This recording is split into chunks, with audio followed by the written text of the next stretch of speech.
ఇటు పులివెందుల అటు ఒంటిమిట్టలో జెడ్పీటీసీ ఉప ఎన్నికలు కొనసాగుతున్నాయి. ఓవరాల్ గా దీనికి సంబంధించి మరిన్ని అప్డేట్స్ పులివెందుల నుంచి మా కరెస్పాండెంట్ శ్రీనివాస్, అలాగే ఒంటిమిట్ట నుంచి మా కరెస్పాండెంట్ శ్రీనివాస్ లైవ్ లో సిద్ధంగా ఉన్నారు. ముందుగా పులివెందుల్లో సిచ్యువేషన్ ఏ విధంగా ఉందో తెలుసుకునే ప్రయత్నం చేద్దాం. శ్రీనివాస్ చెప్పండి, పులివెందులు ఇప్పటి వరకు సిచ్యువేషన్ ఏ విధంగా, అంటే ఎక్కువగా ప్రతిష్టాత్మకంగా తీసుకుంటుంది పులివెందుల ప్రాంతాన్ని. సో అక్కడ ఎక్కడ ఎటువంటి సమస్యాత్మక ప్రాంతాలను కూడా గుర్తించడం జరిగింది అండ్ బందోబస్తు కూడా ఏర్పాటు చేయడం జరిగింది. సో ఓవరాల్ గా అక్కడ సిచ్యువేషన్ ఏ విధంగా ఉంది? నీలిమ పులివెందుల్లో ఈరోజు ఉదయం నుండి ఒక రెండు విషయాలలో ఎన్నికలు జరుగుతున్నాయి. ఒకటి ఎందుకంటే ఇది అత్యంత ప్రతిష్టాత్మకంగా తీసుకున్నారు కాబట్టి ఇరు పార్టీలు ఇద్దరు కూడా అత్యంత ప్రతిష్టాత్మకంగా తీసుకున్నారు కాబట్టి ఇక్కడ ఒకవైపు అరెస్టుల పర్వం కొనసాగుతుంది, మరోవైపు వైసీపీ కుయుక్తులు కూడా చేస్తున్నారు. కొన్ని సంఘటనలు ఉదయం నుంచి జరిగాయి. ఈ సంఘటనలో ఇప్పుడు డిఐజీ ఇప్పుడు ఇక్కడికి రావడం జరిగింది. డిఐజీ కోయ ప్రవీణ్ రాయలసీమ రేంజ్ డిఐజీ ఇక్కడ కొన్ని బూతులు చూసుకుంటూ వస్తున్నారు. సో పరిస్థితులు ఉదయం జరిగిన పరిస్థితులన్నీ కూడా డిఐజీ గారు ఒకసారి మాట్లాడతారు సార్. చేస్తుంటారండి. ఇప్పుడు ఎవరికైతే ఓటింగ్ హక్కు అయితే ఏదైతే ఉందో క్లియర్ కట్ ఆధారాలు ఉంటే మేము ఖచ్చితంగా పంపిస్తాం.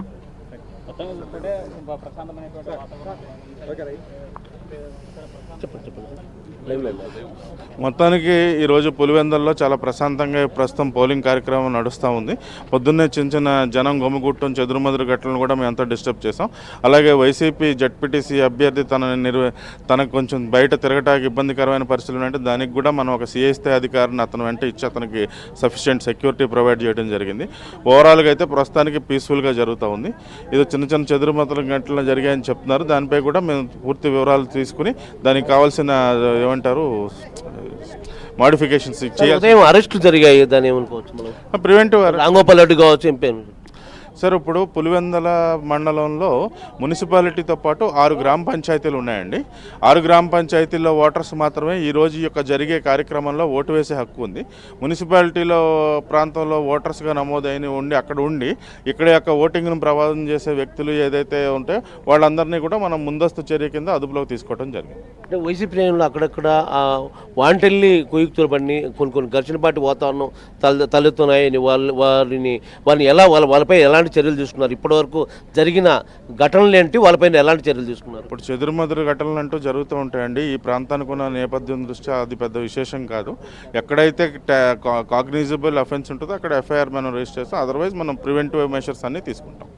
తర్వాత ఈవినింగ్ వరకు ఎలక్షన్ జరుగుతున్నాయి కదా, ఎలాంటి చర్యలు చేపడతాడు?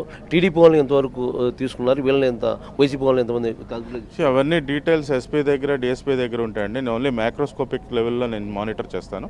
మనం అయితే డ్రోన్ నిఘా వ్యవస్థ ఏర్పాటు చేస్తాం. ఓవరాల్గా కూడా ఎవరికి ఇబ్బంది కలగకుండా అందరూ కూడా స్వేచ్ఛగా ఫ్రీ అండ్ ఫెయిర్గా వాళ్ళ యొక్క ఓటు హక్కు వినియోగించుకోవడానికి మనం అయితే అన్ని చర్యలు తీసుకున్నాం.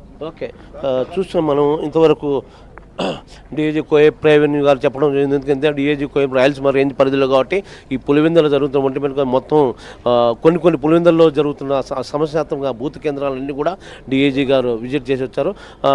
ప్రవీణ్, ఇక్కడ మొత్తం ఒక విషయం చెప్పొచ్చు, ఉదయం నుండి కూడా జరిగిన సంఘటనలు ఏంటంటే ఫస్ట్ ఎంపీ అవినాష్ రెడ్డిని అదుపులోకి తీసుకుని అరెస్ట్ చేసి తీసుకెళ్లడం జరిగింది. ఆ తర్వాత పార్టీలు ఖచ్చితంగా చేస్తున్నారు కాబట్టి అట్లే అవినాష్ రెడ్డి, ఆ తర్వాత అవినాష్ రెడ్డి నుంచి టీడీపీ ఎమ్మెల్సీ రాంగోపాల్ రెడ్డి ఇంటికి రావడం జరిగింది పోలీసులు.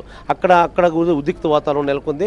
రాంగోపాల్ రెడ్డిని అదుపులోకి తీసుకొని ఆయన్ని కూడా, అంటే వైసీపీ నాయకులను ఎట్లా అరెస్ట్ చేసి తీసుకెళ్లారో అలాగే టీడీపీ నాయకులను కూడా అదేవిధంగా అరెస్ట్ చేసి తీసుకెళ్తున్నారు. అంటే వీళ్ళు పులివెందుల పరిస్థితులను బట్టి, ఇప్పుడు ఏజీ గారు చెప్పిన పరిస్థితులను బట్టి ఏంటంటే గతంలో జరిగిన ఇక్కడ పులివెందుల నేచర్ కాబట్టి గతంలో ఎన్నికల పరిస్థితులు అట్టున్నాయి కాబట్టి మేము ముందస్తు జాగ్రత్త ఇలా అదుపులోకి తీసుకుంటున్నామని డిఐజీ గారు అంటున్నాడు. ఇప్పుడు మన విషయానికి వస్తే కనుక పులివెందులో గతంలో జరిగిన ఎన్నికలు ఏంటంటే గత 50 ఏళ్ల చరిత్ర తిరగరాసినారు ఈరోజు ఎన్నికని చెప్పచ్చు.